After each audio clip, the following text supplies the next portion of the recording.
Hello, and welcome to my Last of Us Season 1, Episode 4 review. Back to the familiar with Joel and Ellie as the main focus of today's episode. Episode 4, Please Hold My Hand. A short episode, 45 minutes or so. I'm hoping to get more from these people, and there's only 9 episodes, I think, so we're just about getting to halfway point, so I don't want shorter episodes. I want much more. I want longer, but that's me being greedy. Yeah. But still, all in all, a good episode. This is still great television. This is probably the weakest of the episodes so far. But that's not saying it's bad. It's just the rest have been so good that this is still great television. So we'll break down the episode a little bit and then go into a little summary. But episode starts essentially just after we meet the Joel and Ellie from the last episode. Ellie is showing that she's a kid. She's a teenager. She's playing about with a gun as teenagers would. She has no real respect for its power yet. So she doesn't fully grasp what it's capable of. So she's playing about with it. She's thinking it's cool. Then she's outside. She's giving Joel grief about having to stop every hour, to get more, gasoline or petrol. And she's giving him jibes about how he doesn't really understand what a siphon is, but he does it anyway. So they're building that banter, that back and forth between the two of them. That essentially what a father and parent and child has, and that's what they're building up to. She's got her little puns book, and she's reading the puns out to him, like these terrible jokes, which he's trying not to laugh at, but I think he finds them funny. He's got those dad jokes in the back of his mind, and he's starting to soften a little bit. We get some hints as to how their relationship is growing when Joel's talking about family, how you do anything for family, So it's coming to the point where Ellie you can see Ellie, becoming his family, his sort of surrogate daughter. We get the joke with the dirty magazine, ripped straight from the game. It's a scene for scene take on the game's joke with a dirty magazine. Ellie finds a dirty magazine, and she's like, "Oh, why is it all stuck together?" And Joel's like going into full parent mode and freaking out, and she's just joking with him. She's just again, that banter, that back and forth between the two of them is really really good. It's dynamic. It's natural. It feels normal. It feels like a conversation you'd have with someone in your family.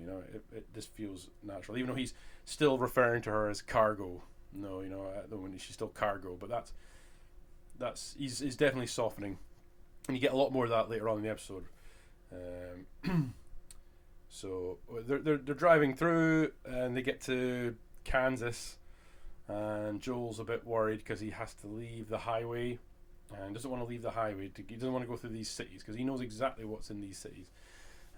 It's not the infected, which we haven't seen for a while now. We haven't really seen the infected for quite a while, which is, that's one of the negatives of this episode, is that the infected don't really feel like a threat at the moment.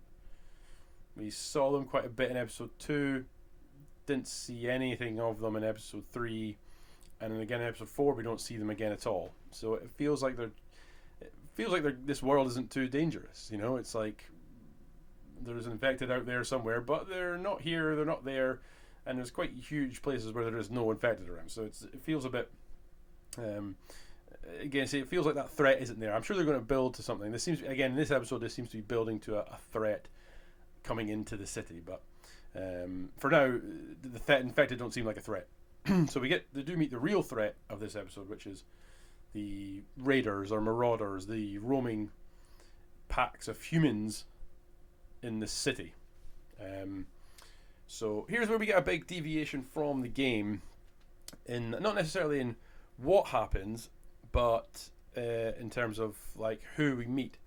So in the game, you're going through this city, and it's just faceless people, no story. They're just trying to rob you and kill you, and you're fighting back. Yeah.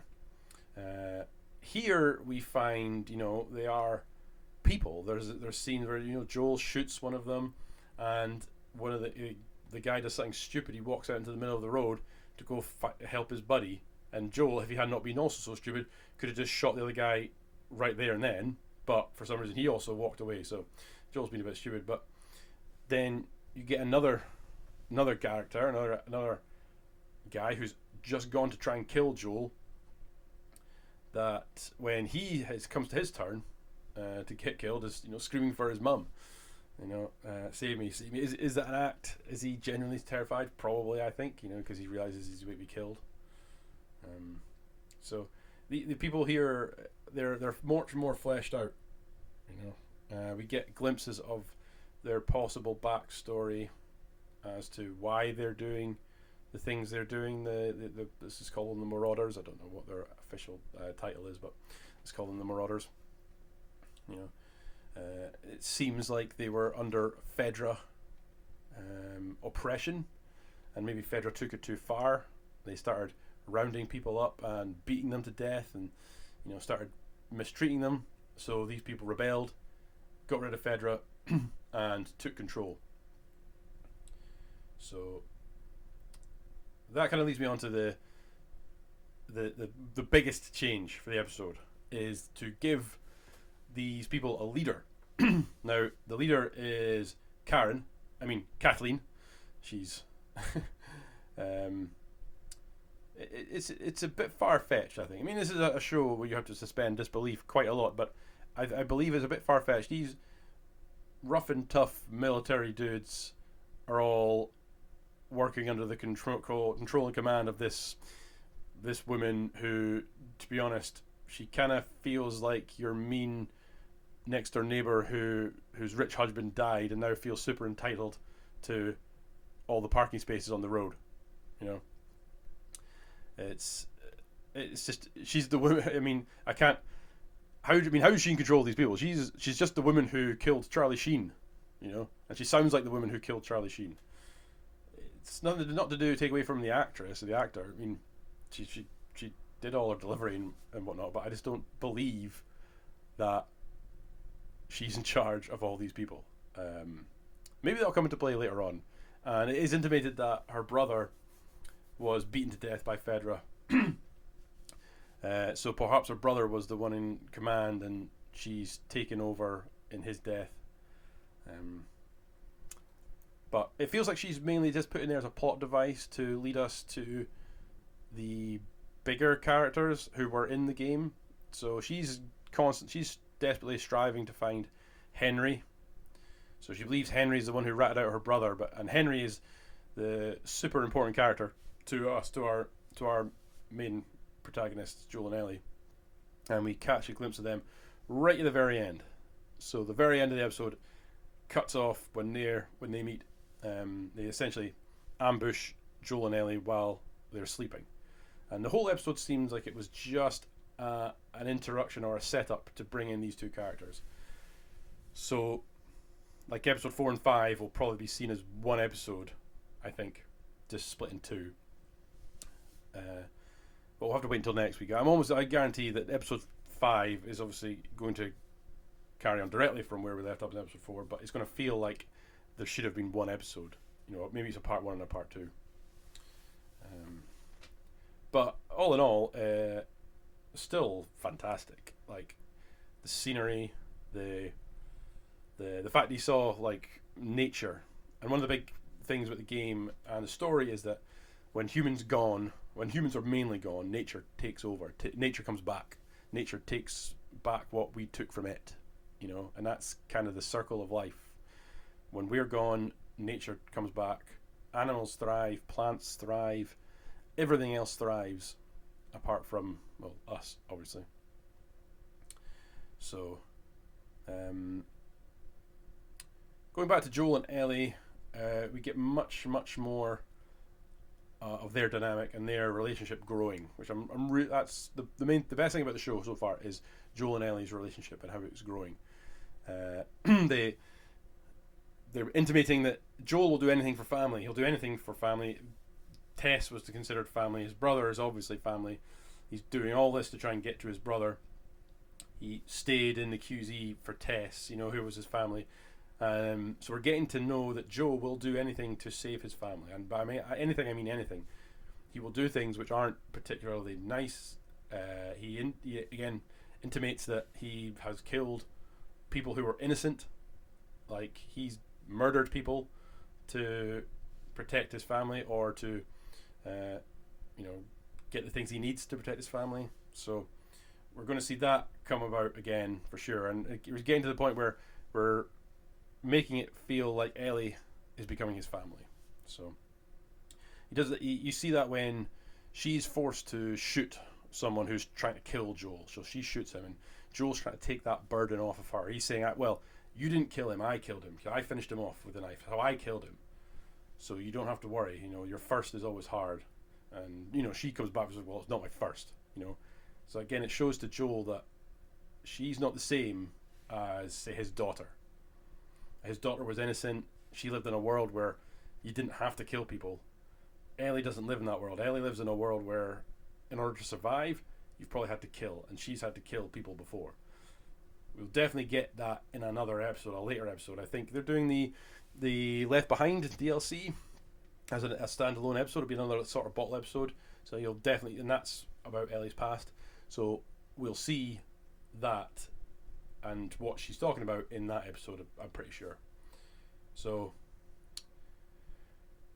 not much. There's other things in the episode. So we've got a mystery in the basement. The floor is kind of caving in. I suspect that's the infected maybe coming into the city, the infected getting bold and coming into the city, and you're going to see a different level of infected. Maybe you have a bloater. And bloaters are these huge, monstrous things that were obviously once humans, but they've been infected for so long they've become these bloaters, and it's going to burst through the floor. At which point, I have a prediction that Joel and Ellie are going to get captured, and then they're going to have to save them from this bloater in the next episode. But really, really looking forward to it. Sunday nights / Monday mornings are becoming my favourite time of the week, getting to see the new Last of Us episode. So hopefully things continue on this trajectory and we just keep going up and up and up. As I said, this week was a little bit of a short episode. It was still a little bit of a different episode, but still liked it, loved it. And I'm hoping that people review bombing and hating on the last episode for political reasons more than storytelling reasons, and then this episode being so slow and a bit but not as good. Don't nitpick it too much, because overall the story, again, great. Character development, great. Characters are exactly where they need to be. Really, really looking forward to seeing how Henry and Sam are played and how they interact with Ellie and Joel. And if there's any changes to the way their story is, that got me in the game so hard. That was a proper tearjerker moment in the game. No spoilers, but Henry and Sam's story, it's just a fantastic one. So looking forward to seeing that next week. And as usual, if you agree, disagree, comment below, and don't forget to like, subscribe, and comment. So until next week, see you then.